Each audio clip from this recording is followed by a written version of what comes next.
식사들 하셨습니까? 이것은 바로 사채, 이것은 노비통, 이것은 산삼순백 광고입니다. 산삼진 99가 업그레이드된 프리미엄 최종판이라고나 할까요? 여기 대표님이 이제 내 인생에서 산양산삼한테 더 이상 해줄 수 있는 것이 없습니다 라고 자신있게 말씀하시는 역작이라고 합니다. 실제로 마셔보면요, 전부 다 꽤나 진해진 느낌이에요. 왜냐? 산삼진 99에서 1%를 차지를 했던 인삼 열매를 산삼 열매로 바꿔불고 한 박스 20뿌리에서 30뿌리로 농도를 훨씬 업그레이드를 해버렸습니다. 가장 중요한 산양산삼도요, 태백산 산삼에서 산삼의 성지 지리산 함양지역에서 자라난 7, 8년근 산양삼을 사용해서 근본적으로도 업그레이드를 해버렸습니다. 그래도 1+1은 계속됩니다. 여전히 홍삼 가격에 산삼을 드실 수가 있습니다. 거기다가 스페셜 선물!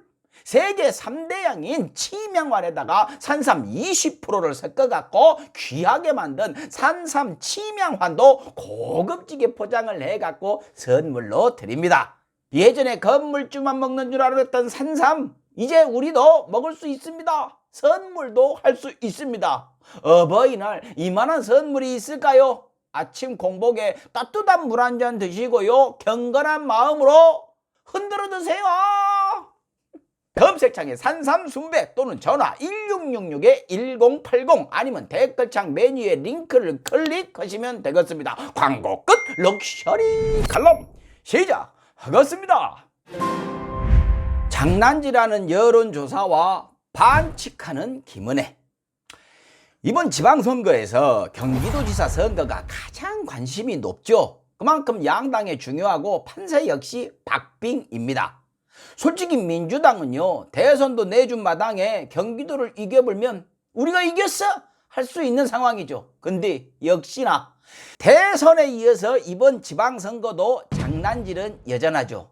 시작이 됐습니다. 이거 어디요? 하는 언론사에서 이거 뭐예요? 하는 회사에다가 조사를 맡겨갖고 듣보잡 여론조사 결과를 내놓는 방식이죠. 이걸로 보수 후보가 유리하게 작업을 하는 방식이 또 시작이 되었습니다. 즉 평균적인 여론조사와는 엄청나게 차이가 나는 결과를 만들고 이걸 조중독이 간택을 해주고 포털 사이트의 전폭적인 지원하에 하루 종일 헤드라인 꼭대기에 걸어갖고 여론을 왜곡시켜 버리는 방식이죠. 구독, 제가 대선 때 자주 얘기를 했죠. 여론조사가 여론을 확인하는 것이 아니고 여론을 만들어버리는 작업을 한다고요. 대선 때 이미 이것들로 아주 큰 재미들을 봤죠. 그래서 이겼죠.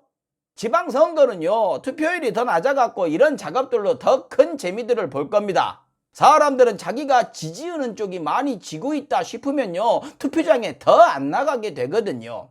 최근 나오는 경기도지사 여론조사를 보면은요, 대부분 박빙이거나 민주당 김동연 후보가 앞서는 결과들이 나오죠. 저는 하도 뒤에갖고 대한민국 여론조사는 믿지 않습니다만은 전체적인 추세나 흐름을 봐야 되기 때문에 들여다보기는 합니다. 근데 앞서서 얘기했듯이 추세와는 전혀 상관없는 조사 결과가 튀어나오고 그런 결과들이 유권자들의 머리를 흔들어버리고 특히 박빙의 선거 지역에선 결과를 바꿔버리죠. 이번에도 여지없습니다. 5월달이 시작이 되자마자 한 여론조사가 헤드라인에 걸려갖고 사람들 시선을 하루 종일 붙잡아 놓습니다. 여론조사를 의뢰한 곳이 인사이드 뉴스. 들어보셨습니까? 전 못 들어봤어요. 그래서 그 사이트에 들어가 봤는데 여러분은 들어가 보지 마십시오. 이 고통은 저만 느끼면 되니까요. 거기서 올려놓은 뉴스들을 보면은요, 대한민국이 일당 독재국가 같아요. 제목들이 국힘 국민의힘 윤석열 오세훈 윤석열 권영세 윤석열 박근혜 윤석열 마치 대한민국의 정당은 국민의힘 뿐이고 정치인은 윤석열밖에 없는 것 같아요. 이런 곳에서 제가 여길 언론사라고 안 할게요. 제가 생각하는 언론사의 기준이 여기랑은 안 맞아요. 이런 곳에서 어디다가 조사를 의뢰를 했나 봤더니 PNR. 여기는 들어보셨죠? 예, 대선 때 유명해졌죠. 조선일보나 데일리한 뉴데일리의 의뢰를 받아갖고 하루 종일 포털 사이트에 붙박이로 걸리는 여론조사 결과를 내놓는 곳이었죠. PNR. 그래서 유명해졌죠. 윤석열 후보가 이기는데 아주 큰 역할을 했습니다. 자, 인사이드 뉴스에서 PNR에 의뢰를 해갖고 나온 조사 결과 느낌이 오죠? 예. 김은혜 43.9, 김동연 37. 오차범위 밖으로 나와버렸죠. 유일하게 여기만 김은혜 후보가 이렇게 이겨불죠. 조중동과 포털들이 보기에 이것이 얼마나 맛있어 보였겠습니까? 좌판 제대로 벌려가지고 신나게 장사들을 했죠. 그래서 이 조사를 어떤 방식으로 했는지 제가 봤습니다. 당연히 통신사에서 안심번호를 구입하지 않고 지역이나 연령이 왜곡돼 버릴 수 있는 RDD 방식을 씁니다. 근데 첫 번째 질문에서요, 더 이것이 왜곡돼 버릴 수밖에 없는 질문지를 돌려버립니다. 경기도지사 여론조사이니까 그 전화 받은 사람의 사는 지역을 물어보겠죠. 그렇다면 질문이 당연히 지방선거 여론조사입니다. 당신은 어느 지역에 거주하십니까? 라고 물어보고 경기도가 아니면은 조사 대상이 아닙니다. 라면서 끊어야죠. 근데 질문이요. 경기도 지역 여론조사입니다. 당신은 어디 사십니까? 라고 물어버리죠. 장난치고 싶은 사람들은 당연히 다른 데 살아도 경기도요? 라고 답을 하겠죠. 그야말로 RDD의 단점을 질문지로 극대화를 시켜버린 것이죠. 더 기특한 거, 물론 보수 쪽에서 기특한 것이겠죠.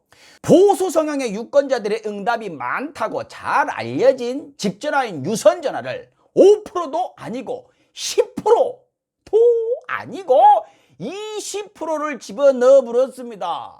뭐 안전핀 걸어놓은 것이죠. 이렇게 걸어놓고 조사를 했는데 응답률이 자그마치 1.9%. 그 결과 김은혜 44, 김동연 37. 이걸 믿으랍니다. 예끼요. 장량기가 과한 양반들아.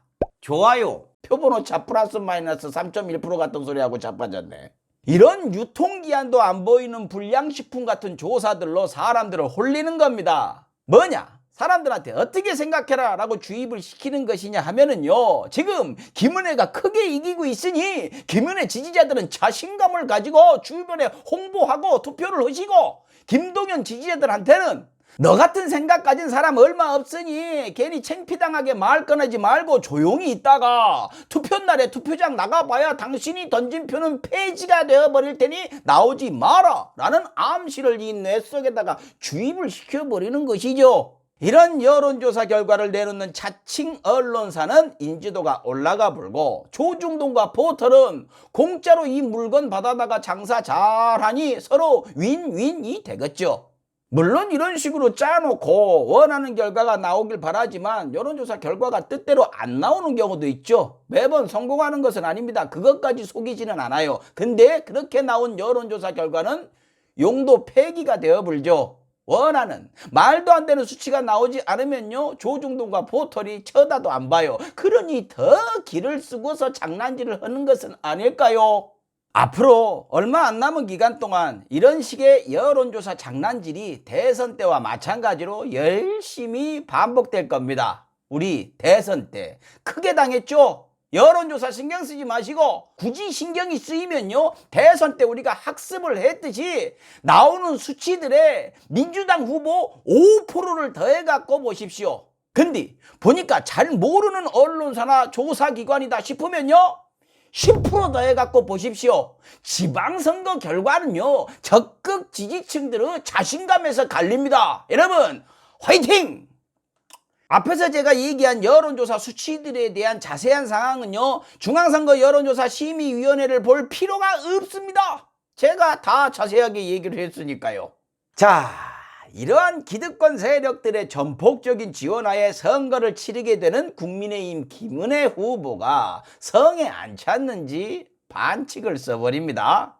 윤석열 당선자를 앞세워 갖고 경기도 지역을 돌아다닙니다. 대통령은 현행법상 선거에 있어서 요만큼도 개입을 하면 안 되는 것인데 노무현 대통령은 열린 우리당을 지지해달라 이 한마디 했다고 탄핵안이 국회에서 통과까지 됐었죠. 근데 윤석열 당선자는 이미 대통령보다 더 큰 권력을 마음대로 휘두르고 있지만 아직 대통령은 아니라며 김은혜 후보를 데리고 선거운동을 하고 계시죠.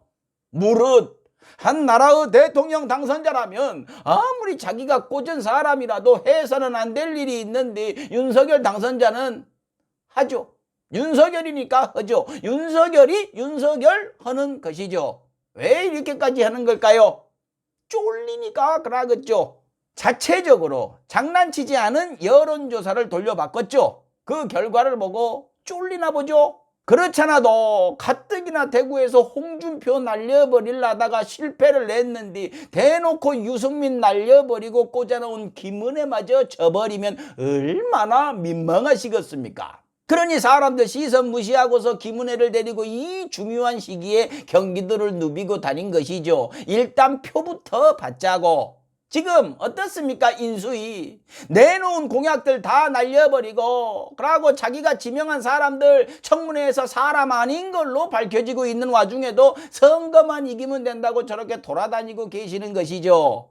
근데요, 이 판단들을 잘못하시고 계신 것 같은데 윤석열 당선자 손잡고 돌아다니면 유리하다고 생각을 하는 모양이죠. 지금은 그렇게 생각할지 몰라도 투표날 다가오면요 그것이 마이너스가 될 것 같은데요. 제 생각엔요. 취임하고 한 달 정도 지나면요. 어떻게든 윤석열이란 이름을 뒤로 감추는 분위기가 될 거라고 보는데요.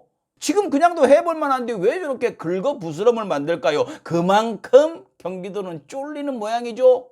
뭐라도 해야 하는 상황인가요? 그래서인지 김은혜 후보가 또 반칙을 씁니다.